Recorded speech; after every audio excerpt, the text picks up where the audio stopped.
2월 25일 수요일 매일 묵상을 시작하도록 하겠습니다. 오늘의 본문 말씀은 요한복음 7장 53절에서 8장 20절까지의 말씀입니다. 오늘 본문을 자세히 보시면 상당히 특이한 표시가 하나 있습니다. 7장 53절에서 8장 11절까지 괄호로 표시되어 있죠. 이 표시에 대해서 간단히 설명을 드리면 어떤 사본에는 있지만 어떤 사본에는 없다라는 것을 표시해주고 있어요. 그렇다면 왜 이 이야기가 갑자기 여기에 들어왔을까요? 이 이야기를 기록하면서 요한복음서의 저자는 왜 여기에다가 넣었을까요? 그러나 이런 의도를 생각하기 전에 이 이야기를 넣었다는 것은 상당한 신빙성이 있고 역사적 사건이었다는 것을 보여주고 있습니다. 만약 이 이야기가 흔히 말하는 레알이라고 해서 실제적 사건이 아니라면 어떤 표적의 사건도 아니기 때문에 굳이 여기에 넣을 이유가 없어 보인다는 것이죠. 그리고 지금 계속되는 이야기는 예수님의 정체성에 관한 이야기이기 때문에 언뜻 보면 그 이야기가 잘 어울리지 않을 수도 있어요. 그럼에도 불구하고 여기에 들어와 있다는 것이죠. 그렇다면 이 본문은 무엇을 말하고 있는 것일까요? 8장 2절에서 예수님은 성전에 들어가셨어요. 그러자 백성들이 모여들었고 예수님은 거기에서 가르치기 시작했습니다. 이 행동은 전에도 말씀드렸지만 가르치는 행동 자체가 상당히 거슬리는 행동이었을 가능성이 높습니다. 어떤 권위와 스펙을 가지고 가르치고 있는지 의심하고 있었을 가능성이 높다라는 것이죠. 그래서 그것에 대한 검증을 시도한 것으로 보이는데요. 그 검증은 3절에서 서기관과 바리새인들에 의해서 이루어졌고 그들이 증인으로 불러들인 사람도 있는데 그것은 바로 음행 중에 잡힌 여자였던 것이죠. 그것도 4절에 알려주고 있는 것은 현장범이었습니다.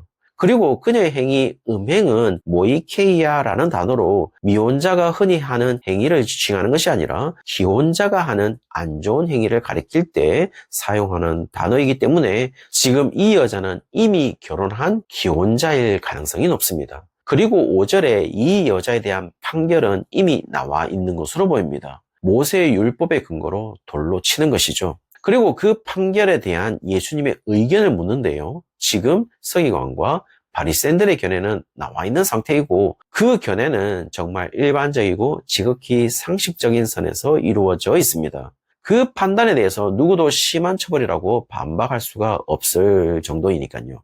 그럼에도 불구하고 예수님의 판단을 묻고 있는 장면인 것이죠. 결국 지금 이들이 노리고 있는 것은 예수님의 판단이 잘못 나온다면 그 판단에 대한 비난을 준비하고 있고 그런 일반성에서 지극히 정상적인 것에서 벗어난 사람으로 예수님을 취급하고 싶은 것으로 보입니다. 이런 의도는 6절에 고발할 조건을 얻고자 예수님을 시험하는 것이라고 이야기하고도 있어요. 지금 서기관과 바리새인의 시험에 대한 대답으로 예수님이 몸을 굽혀서 손가락으로 땅에 무엇인가를 씻었습니다. 사실 무엇을 썼을까라는 것은 많은 학자들이 궁금해했고 그것에 대해서 많은 설들도 있습니다. 그러나 분명한 것은 이 행위가 2번 이루어졌습니다. 첫 번째 쓴 것에 대해서는 그들이 어느 정도 반박이 가능했던 것으로 보입니다. 그렇기 때문에 7절에 묻는 것을 계속했다라고 나와 있어요.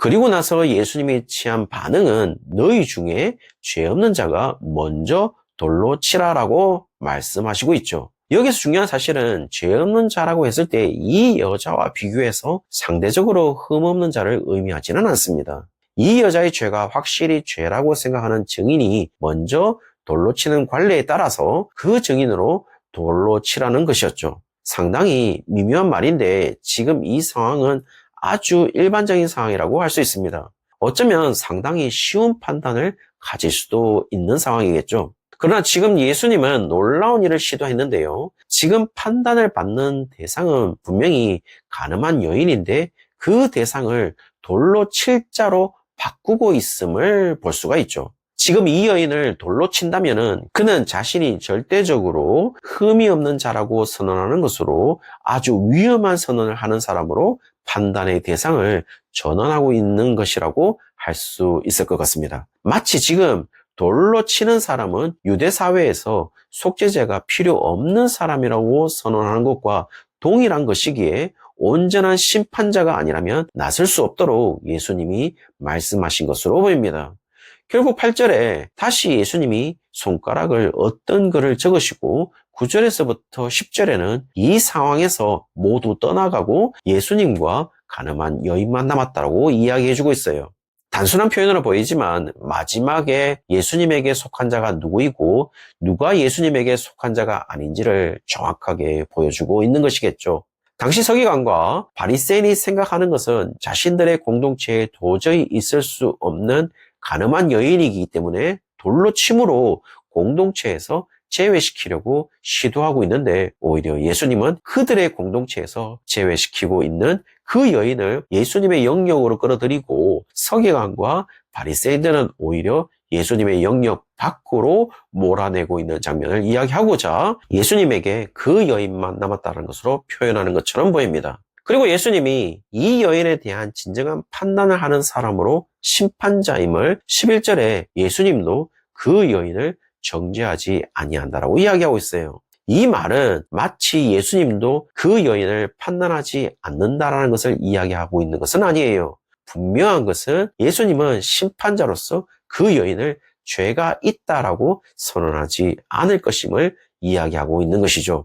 철저하게 죄에 대한 판단과 선언은 예수님 자신에게 있음을 이야기하고 그 가늠한 여인에게 다시 죄를 범하지 말라라는 장면에서 과연 그녀가 죄를 범하지 않았을까라고 생각해보면 분명 간음은 아니더라도 다른 죄를 지었을 가능성이 높습니다. 그렇다면 지금 예수님이 그 여인에게 죄를 범하지 말라라는 것은 서기관과 바리새인들이 자기들이 심판자가 되어서 간음한 여인을 판단했듯이 그 여인 스스로도 자기를 향해서 심판자로서는 죄를 지어서는 안 되는 것을 말하는 것이 아닐까라는 생각이 듭니다. 결국 지금 이 사건도 전혀 다른 주제가 아니라 예수님이 누구이신가에 대한 주제로서 예수님만이 심판자라는 것을 이야기하는 장면이라고 할 수 있고 12절에서부터 20절과 연관된다면 예수님만이 어둠과 구별되는 빛이라는 사실을 이야기하는 것으로 어둠에 속한 자가 누구이고 빛에 속한 자가 누구인지를 확실하게 구분하는 심판자임을 이 이야기 속에서 보여주고 있습니다. 상당히 의미심장한 것은 8장 2절에 아침이라는 것은 7장에 나타나는 시간의 연속을 말해주고 있다면 여전히 초막절 끝날 무렵을 말해주는 것이라면 초막절 시기에 있는 특별한 예식으로 7일 동안 실로암 연못에서 물을 떠서 성전 제단에 붓는 물의 예식이 있고 또 다른 특별한 예식이 있는데요. 빛의 예식으로 예루살렘 성전에 있는 유대인의 뜰에 있는 뇌 기퉁이에 세워진 황금의 대형 주발에 기름을 담아 밤낮으로 불을 밝혀서 예루살렘을 밝게 만들었는데 이것은 광야 생활 동안 불을 밝혀줬던 불기둥을 의미하는 것으로 하나님의 구원과 인도하심을 기념하는 예식으로 초막절에 행해졌던 것이죠. 그리고 예수님은 20절에 성전에 있는 헌금 앞에서 가르쳤다라는 것은 예수님은 지금 성전에 있는 여인의 뜰에 있는 13개의 뿔나팔 모양의 연복궤 앞에서 했다는 것을 의미하기 때문에 그 기간에 예수님은 내가 진정한 빛이라고 자신의 정체를 밝히는 장면은 상당히 의미 있는 장면이고 초막절 빛의 예식을 통해서 예수님이 광야에서 히브리 백성들을 구원하기 위해서 길을 밝혀주었던 그 불기둥과 같은 빛이라는 사실을 이야기하고 있기 때문에 매우 인상적인 장면이 아닐 수가 없는 것이겠죠. 이 부분을 앞에 있는 가늠한 여인과 연관시킨다면 예수님이 세상의 빛이라면 이 빛으로 구원으로 인도받는 자는 분명하게 자신을 아브라함의 후손으로 구원이 보장되어 있는 서기관과 바리새인이 아니라 세상 사람들이 어두움의 영역 안에 있다고 판단하는 가늠한 여인이라는 사실을 이야기하려는 요한복음의 저자의 의도가 보이고 있습니다. 오로지 그 판단을 할 수 있는 분은 예수님이라는 사실을 이야기함으로써 예수님이 진정한 심판자임을 이야기하면서 예수님의 정체를 요한복음서의 저자가 밝히고 있는 것이겠죠. 사랑하는 성도님들, 우리는 누구일까요? 서기관과 바리새인일까요? 아니면 가늠한 여인일까요? 예수님의 논리를 쫓아가 본다면 예수님의 빛의 영역 안에서 구원으로 인도함을 받는 자가 가늠한 여인이라면 우리가 바로 가늠한 여인이 아닐까요? 그러므로 우리는 하나님의 은혜가 반드시 필요한 자들이 아닐까요? 아무쪼록 오늘 하루가 하나님의 은혜가 필요한, 여전히 주님이 비추신 빛으로 인도함을 받아 살아가는 우리 모든 성도님들 되시기를 주의 이름으로 축원합니다.